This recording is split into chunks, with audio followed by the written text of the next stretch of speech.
faculty, members of the board of trustees who are here today. I want to begin this meeting by thanking the Alumni Association and the ambassadors working so hard to make this weekend and this time together special, both for Alumni Weekend and for all the events throughout the school year, the Winter Classic, the regional alumni events. It is the magic of the alumni that makes this school possible, and I'm so thankful for that. Alumni Weekend attendee Dan Ford, class of '88, welcomed us to a sake brewery in Kittery, Maine for the first ever alumni sake tasting event. I had never done that before, and that was a lot of fun, so I encourage you. Pierce Archer, also class of '88, hosted an alumni event at the New York Athletic Club, and Kristen Bassett in '06 got the Chicago area alumni together for some deep dish pizza and to reconnect with the fellow Tilton Rams. These are just a few examples of how our alumni are helping make our school a better place by connecting all of us together. I'm also thankful for the reunion year classes, especially the 2s and 7s, and a special shout out to the class of '67. We had a wonderful dinner at our home last night, and it was a lot of fun to get to know all of you better. They're the ones who have had the biggest impact on our Tilton Fund this year. The greatest participation rate by the reunion class is the class of '52, with 34% of that class participating in the fund. As of today, the most dollars raised by a reunion class is the class of '87, with $34,015.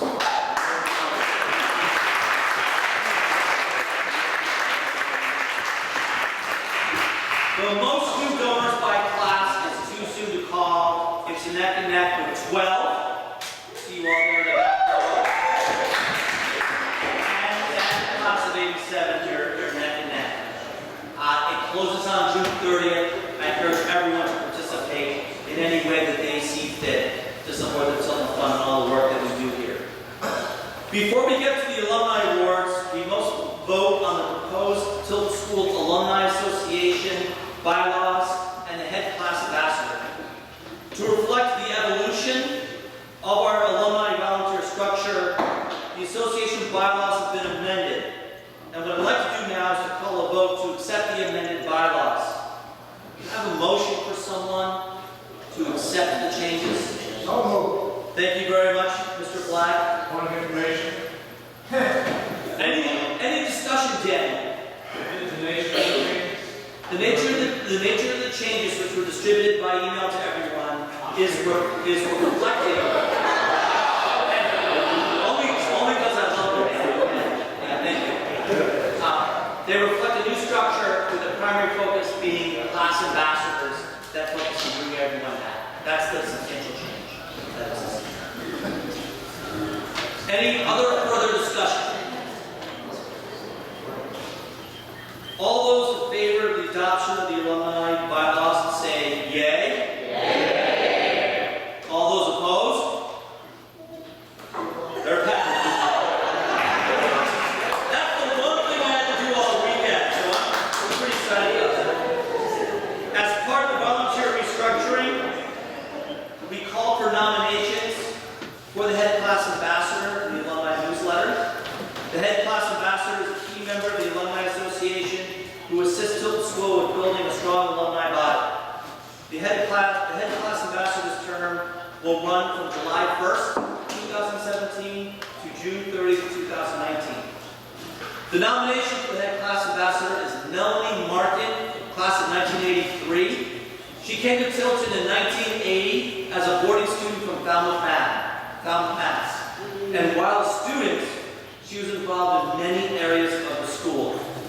During her years at Tilton, Melanie forged lifelong relationships with her classmates and faculty, and she is an active alumni volunteer.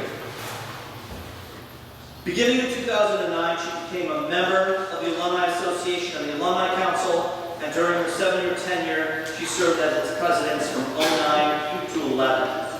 And in 2012, she received the Alumnus of the Year award. Her enthusiasm, dedication, and commitment to Tilton participated, and even today, she's sitting here in the front row, wearing black and gold. Can you stand up?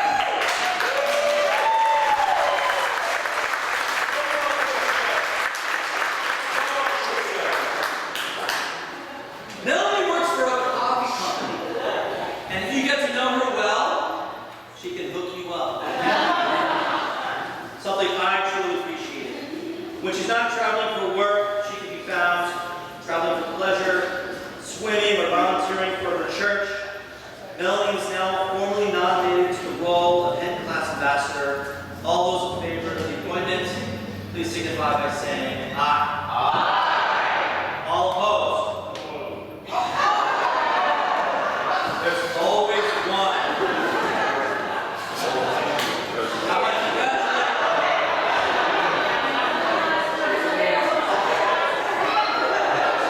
I now want to congratulate Melanie Martin.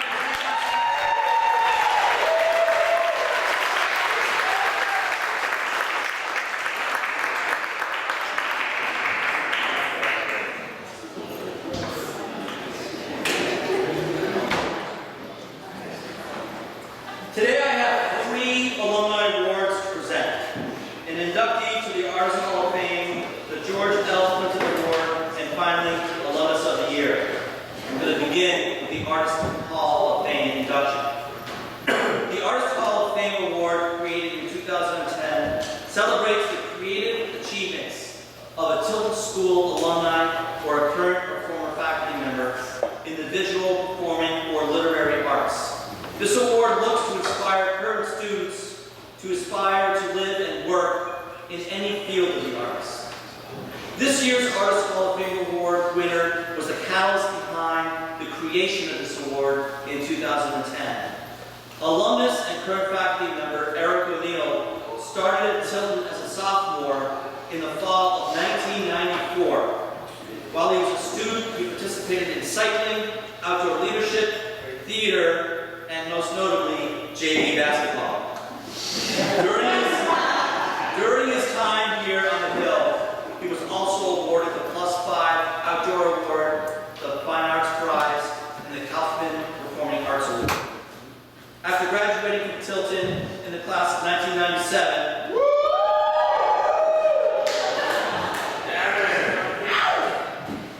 are you an associate?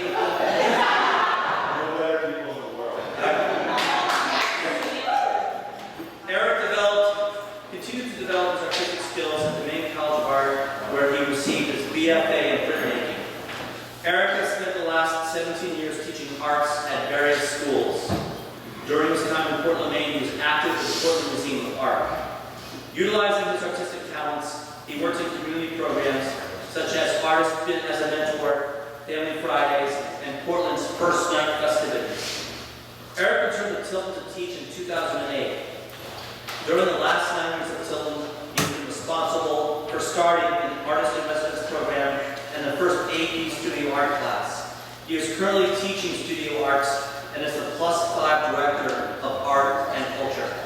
His art pieces have been displayed at many galleries and shows, including the Portland Museum of Art, Boston University, University of Hawaii, Institute of Contemporary Art, the Fitzgerald Gallery, and the Portland Public Safety Building as a permanent installation. Eric lives on campus with his wife Holly and their daughter Cameron. Eric's passion for the arts and teaching can be seen every day on the Tilton campus. We thank him for his dedication and commitment to continue building the art program at Tilton School. Please help me congratulate Eric O'Neill in receiving the Tilton.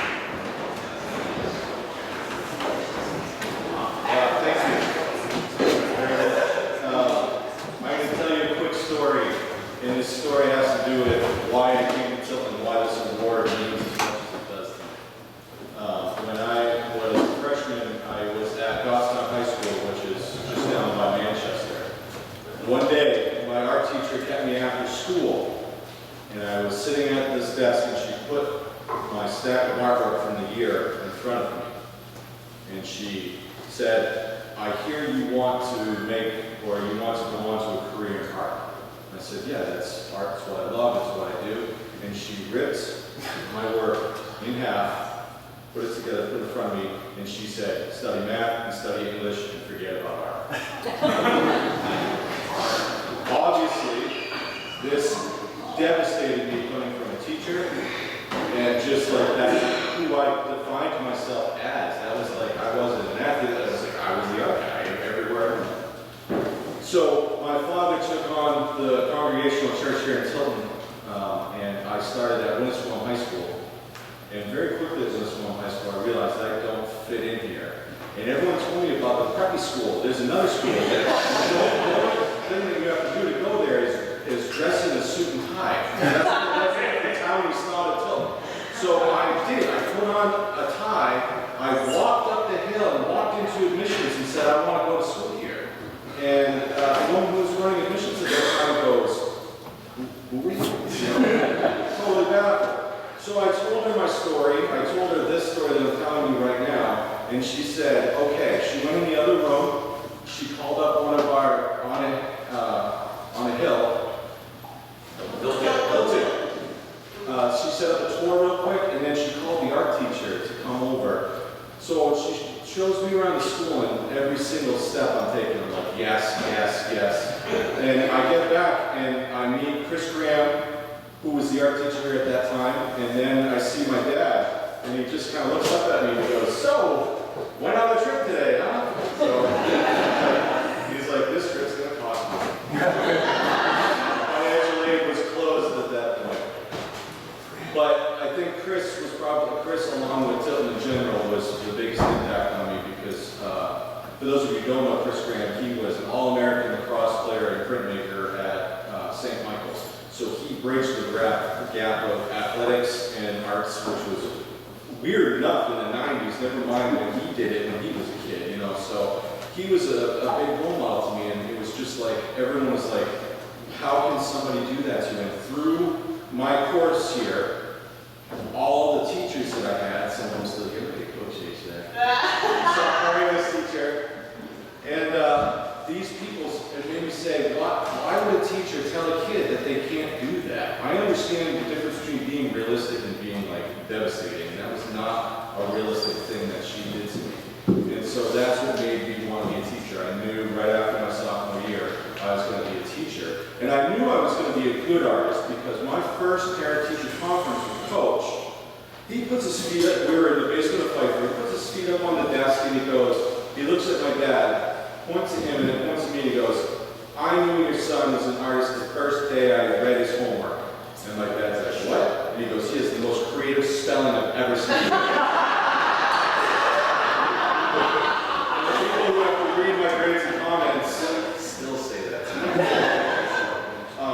So that's why this award, when I could have gone a totally different direction with art, I could have given up, but Tilton brought me back around, so this means that much.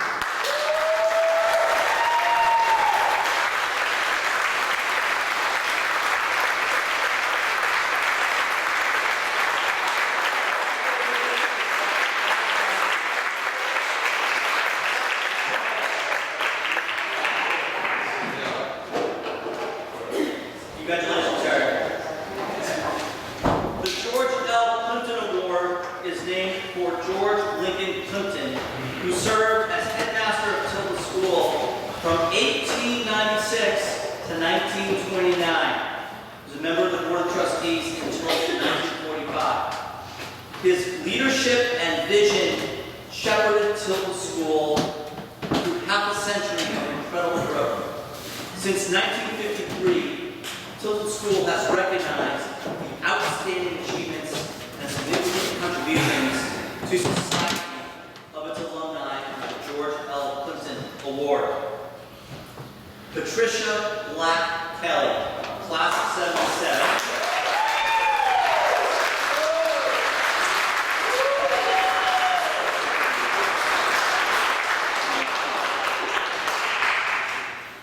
And did I keep the surprise from your dad? Do you have any idea?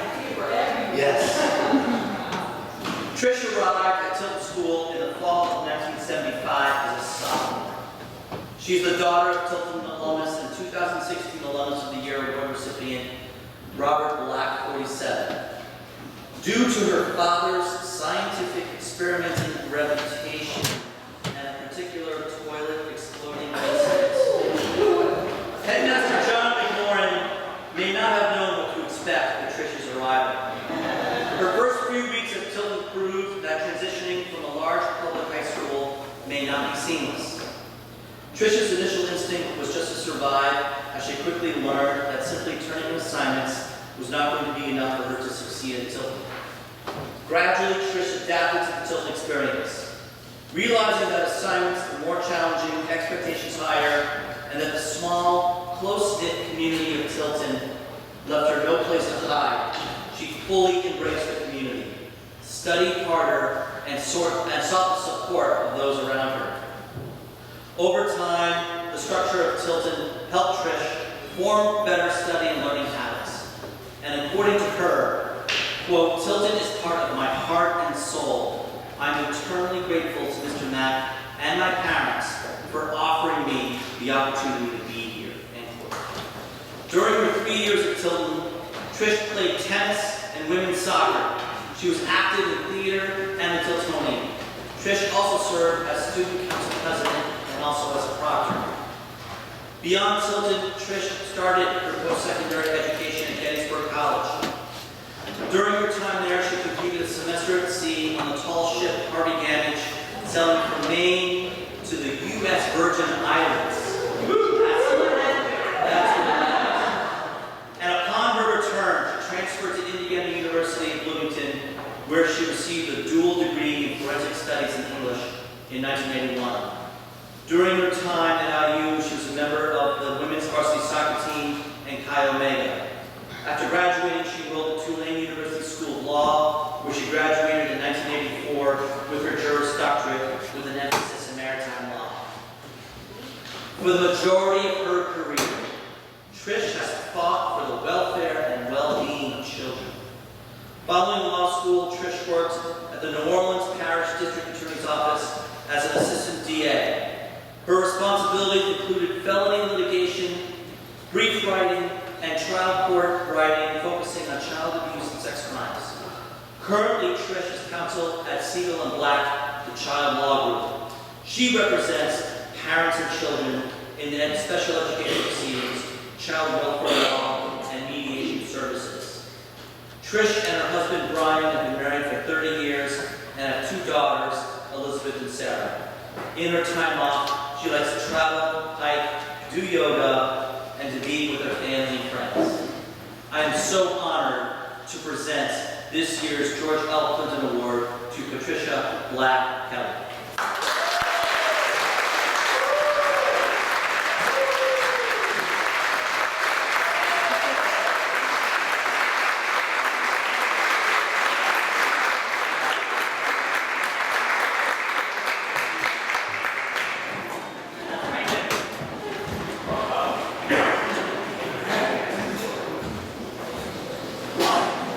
She got to the Tilton School lab. So congratulations. Why don't we turn right over here to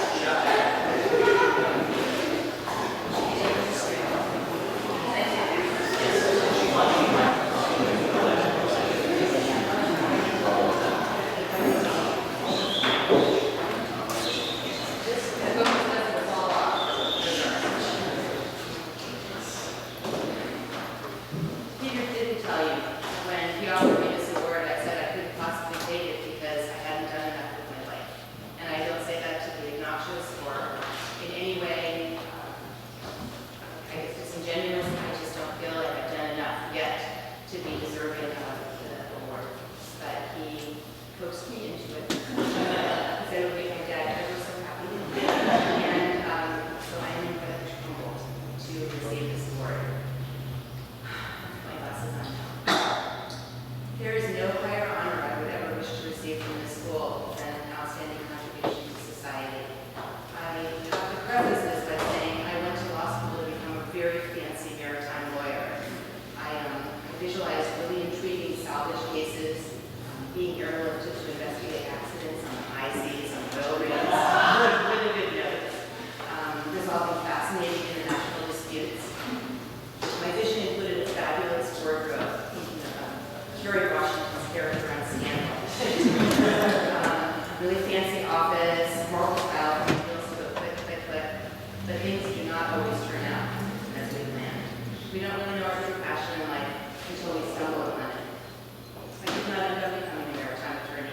reality, the endless paperwork, insurance policies, and money disputes truly bore me.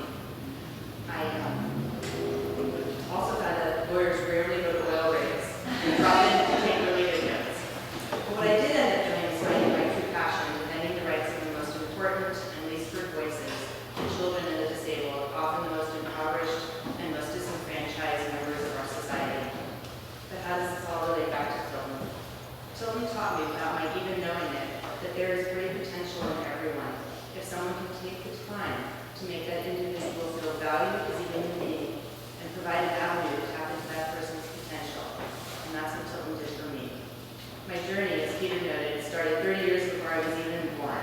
My dad, Bob Black, arrived in the fall of 45, and as he would tell it, barely squeaked out in June of 47. I heard about Tilton growing up, but it wasn't until 1975 as a junior, not a sophomore, that I arrived for an interview with John McMorrin, and he was extremely skeptical about me, given the reputation that preceded me. My mom knew I was really unhappy in public school, and she said to my dad, "Call Matt." Basically, we're getting her out of there. And Mr. Matt somehow took a chance, and my life as I knew it changed forever. My teachers and all members of the Tilton community knew my name. They challenged me, they ate dinner with me, they coached me, and I realized that they were watching over me, rooting for me, monitoring me, caring about me, until it became my extended family and remains so to this day. Statistics have been brought to bear that as a child, having just one adult who truly, deeply cares can make all of the difference in shaping a positive outcome for that child. I have been so lucky to have so many tremendously supportive adults in my wings, but in working with the population I serve, I've learned that not all are so fortunate, and that even among people as lucky as we here all are, it is a great gift to have more support than you think you need. In those early weeks and months at Tilton, Mr. Mack kept a watchful eye and checked in his own way. Mr. White had cast me as the lead in a school play, a decision I am positive he came to regret. And Mr. Baker brought Hamlet to life. I came to realize that I mattered in this small world of Tilton, and that understanding was the platform on which all else could be built. So it should come as no surprise when I look back on the Tilton mission statement to see that the preface for Tilton's mission starts with, quote, "through the quality of human relationships," unquote. That is the foundation on which all else is built at Tilton, and as it turns out, it's the basis for my own personal mission statement. The quality of our relationships matter, not the number of friends you have on Facebook, but the one-to-one, face-to-face interactions we have in life. For me, the rest flows from that foundation of trust. You will be there for me, I will be there for you. Tilton taught me that. For the last 30 years, I've worked in the public sector, arguably with one of the most vulnerable populations in our country, foster children ranging in age from birth to 21. I'm an attorney for children who've been removed from their homes due to allegations of abuse and neglect by their parent.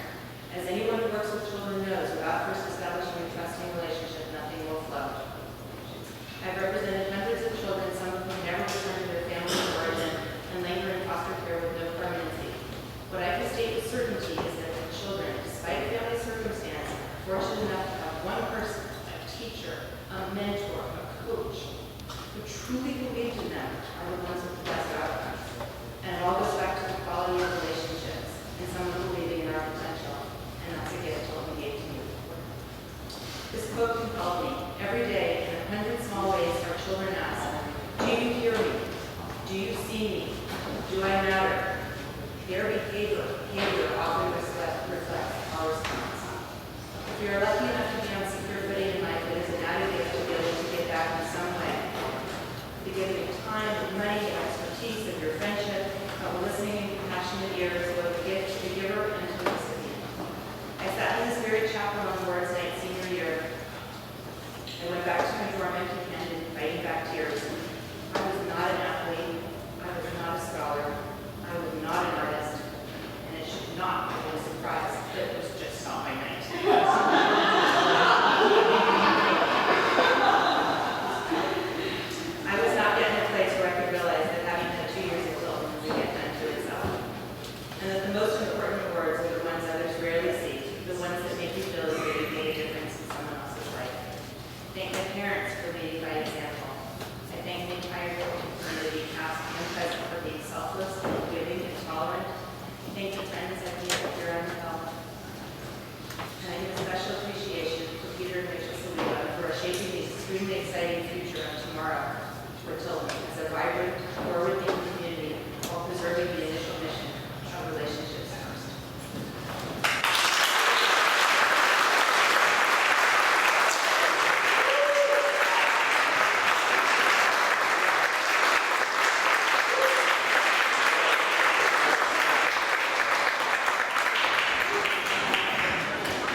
give to an alumnus or a group of alumni.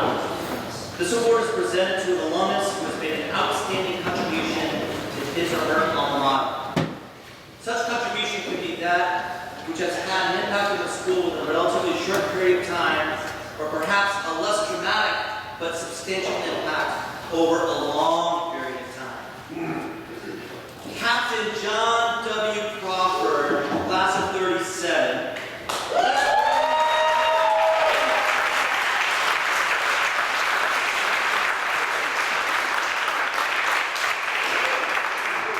Known as Jack, first came to Tilton School in the fall of 1933 as a freshman. Jack played football during all 4 years and was also a member of the ski team as an underclassman. During his senior year, he was editor-in-chief of the school yearbook, the Tilton Tower. It was his Tilton school education that he says gave him the foundation for his future educational endeavors. While registering for his senior year classes, Dean Thompson mentioned to Jack that he heard that Jack was thinking about applying to West Point. It was also during this conversation that Jack told Dean Thompson that this information was incorrect. Nonetheless, Dean Thompson told Jack that he was missing the particular course of ancient history which would allow him to apply. It was on this advice that Jack decided to keep his door of opportunity open, and so he took ancient history. Jack received his military academy appointment a year later. When he received the appointment, Senator Stylebridges of New Hampshire suggested that Jack consider the Naval Academy because of his strength in engineering. According to Jack, it was his Tilton education that enabled him to rise to the top of his graduating class, graduating from Annapolis with distinction. After earning his BS in Science and Engineering from the Naval Academy, he continued his service of our country as a naval line officer in the Pacific, Atlantic, and Mediterranean theaters during World War II. In 1942, Jack was assigned as a deck watch officer on the USS Yorktown when it sank during the decisive Battle of Midway. In 1944, Jack returned to shore and was accepted to MIT, where he earned an MS in Naval Construction and Engineering. From 1946 to 1949, he was a naval officer specialist in charge of major modifications to submarines. And in 1949, because of his outstanding work, he returned to MIT for a second master's degree, this time in physics with a concentration in nuclear engineering. Jack served as an engineering officer specialist in the Naval Nuclear Propulsion Program, and his most senior position was deputy manager of naval reactors, serving under Rickover at the Atomic Energy Commission. Jack was responsible for the selection and nuclear training of all naval officers and enlisted personnel in the program. In 1963, after 25 years of service, Jack retired from the Navy in the rank of captain. From 1963 to 1965, Jack worked at the Murray Manufacturing Corporation in Brooklyn as the manager of manufacturing. After that career, he worked for the U.S. government providing technical management for the civilian nuclear program development at the U.S. Atomic Energy Commission. Appointed by the President of the United States and confirmed by the Senate, Jack served as a board member on the Defense Nuclear Facility Safety Board between 1989 and 1996. Jack was married to Elizabeth Crawford, with whom he had 4 children, Elizabeth, Mary, Carol, and John. Jack Crawford's service to Tilton School and our country is impressive. And I just want to share a side note. On the day that they announced my appointment as the head of school, that was the second headline at that school meeting. The first headline was Jack Crawford here in this chapel singing the Tilton fight song and recounting his experience on the deck of the Yorktown. And members of the class of 2012, you probably remember that day when he was here. He is first rate, and he is our 2017 Tilton School Alumnus of the Year.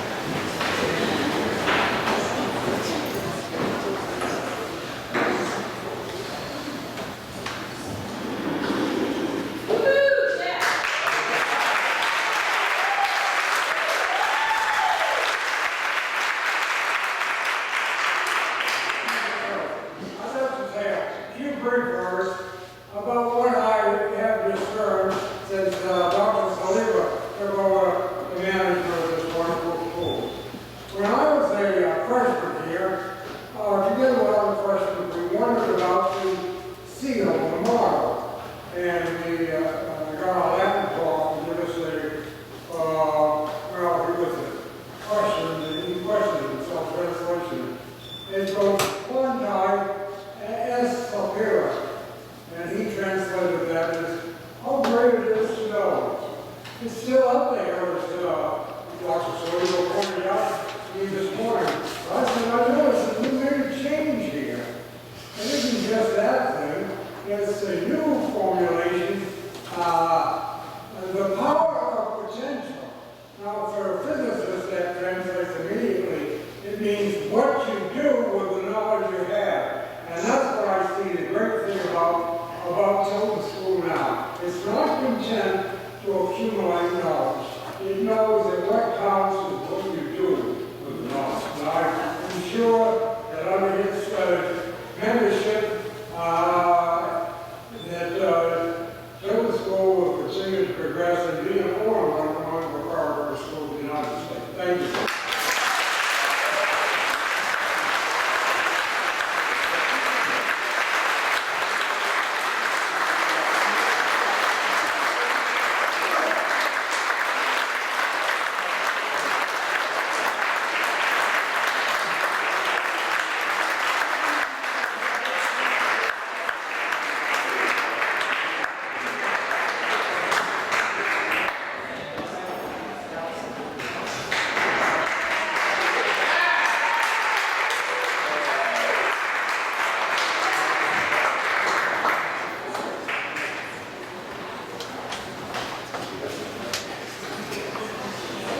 At this time, we're going to transition school meeting to be a more serious and solemn occasion. And I'd like to invite Bob Hunter and Melanie Markin up front to assist in the reading of the names of Tilton School alumni who have passed since June 2nd, 2016. At the conclusion of the reading of the names, the chapel bells will ring, and I'll ask that we observe a moment of silence out of respect for those who have passed on.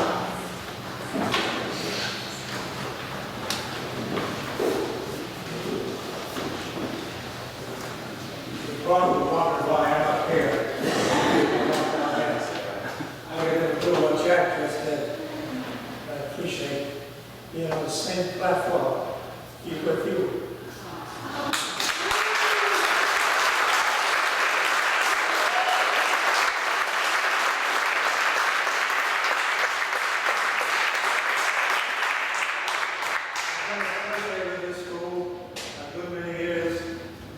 My initial introduction to the school after I graduated in June 1942.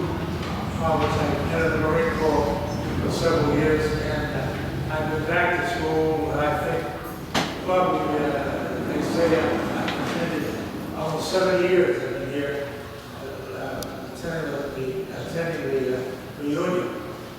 And I'm honored to be selected. I have to thank you. A lot of times I think we come up here and we honor those of us like ourselves just because we attend a school. But those are people over in the office that is behind and helped us to be here. So I wanted to let you know that I recognize the fact that it's because they impart that people like myself are here. So with that, I'd like to read off the names of the people who have attended here, and we're honored to speak of them. You might not believe this, but there was quite a storyteller when I was in school. Prep school, college, Marine Corps, everywhere I went, I was telling the story. And the thing I want you to know is that this school helped me to come where I am today, and I won't go into that. And I asked him, the principal, if I said, but I had lived a little bit, and he looked at me sheepishly and said, well, maybe you better cut it down. So I said, well, I'm saying to you, if any of you like to talk to me about my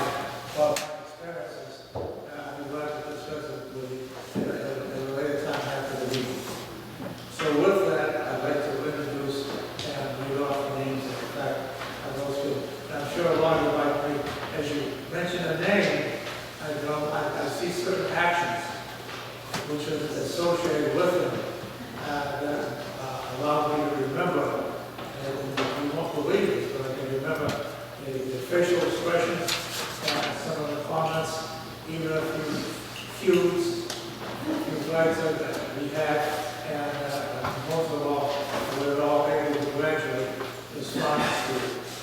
So with that, I'd like to start off. The first name would be William J. Frankel, 1932. Joseph Parisi, 1937. Carol N. Colby, 1937. Ralph G. Barclay, 1939. Eileen M. Boynton, 1939. Dorothy L. Vitale, 1939. Robert H. Frost, 1939. William C. Heed, 1939. James Houlihan, 1939. Lyman D. Kennison, 1939.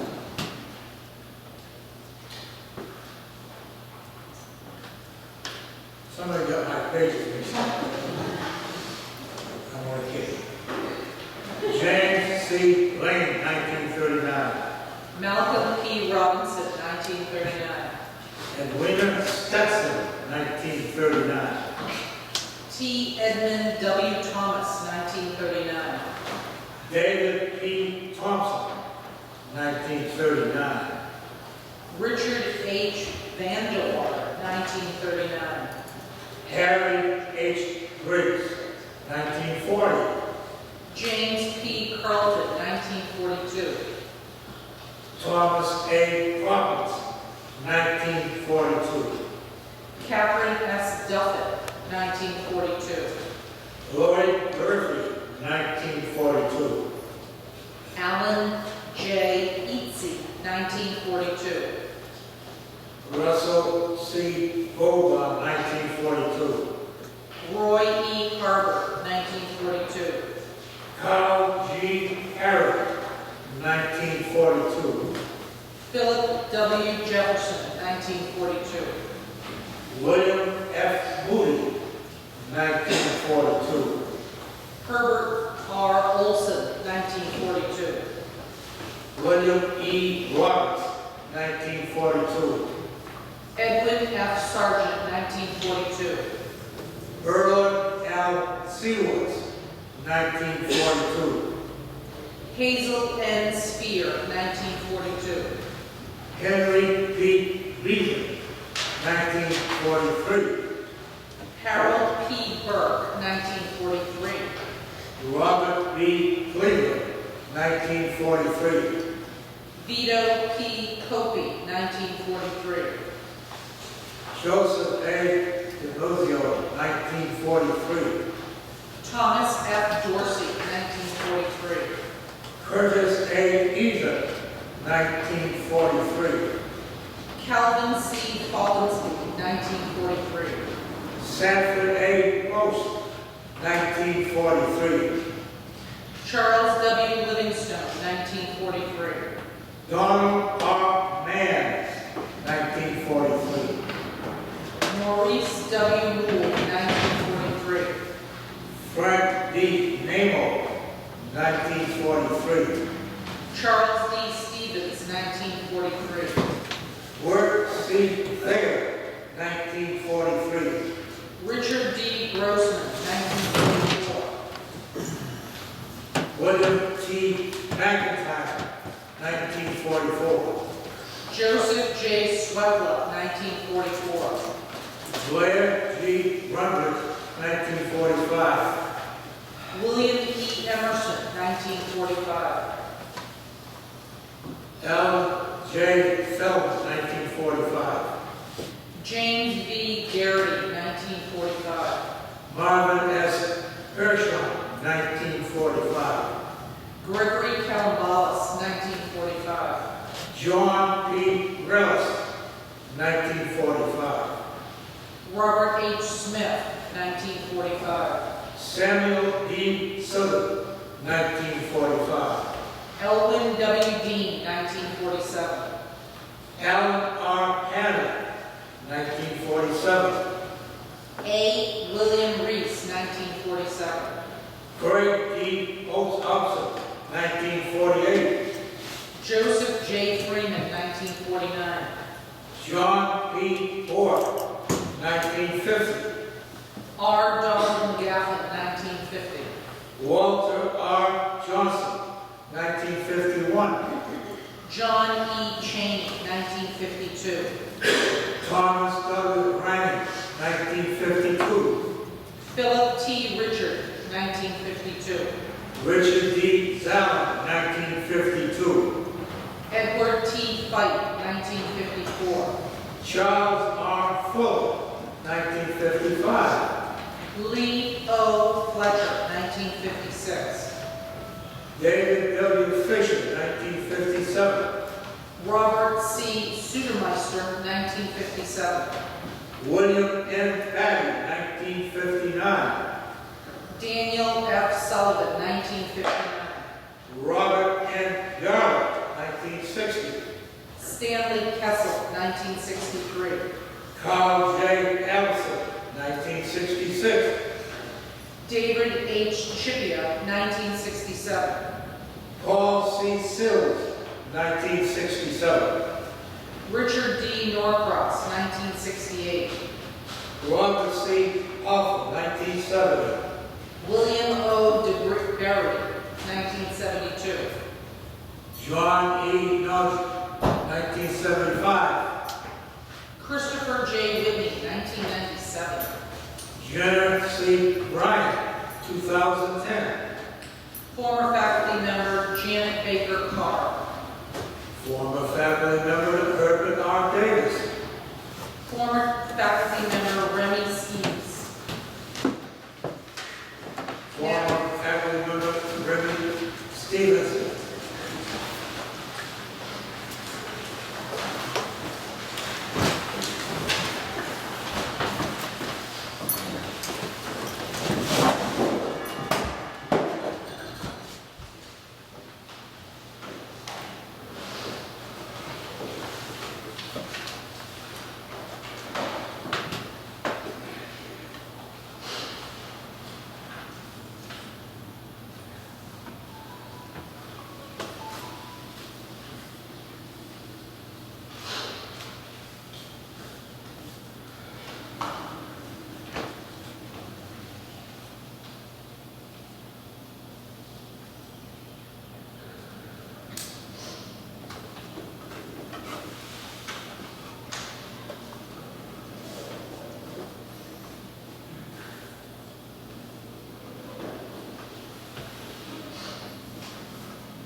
I know that changes the look and feel of this meeting when we have that moment reading the names, but it's really important.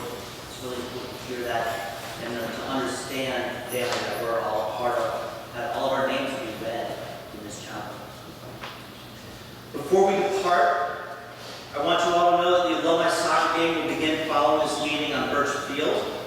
And also after this meeting, we'll have an alumni ambassador meeting in Davis Lecture Hall and Skinner Tower, where we can collect feedback on the Alumni Ambassadors Program to brainstorm ideas to how to continue to engage alumni. The all-class reception will begin at 5 p.m. on the Mark patio, and dinner is at 7 p.m. under the tent. Please remember to bring your ticket, and following dinner, we will enjoy music under the tent, as well as a bonfire on the quad, complete with s'mores. The chapel will be locked at 2 o'clock, 3 o'clock, and 3:30. And tomorrow's breakfast is at 8 a.m. in the dining hall, and checkout is by 11 a.m. Please remember to insert your name tags and key cards in the lobby. And for the one last item on our program, our alma mater, would like to welcome our organist, Douglas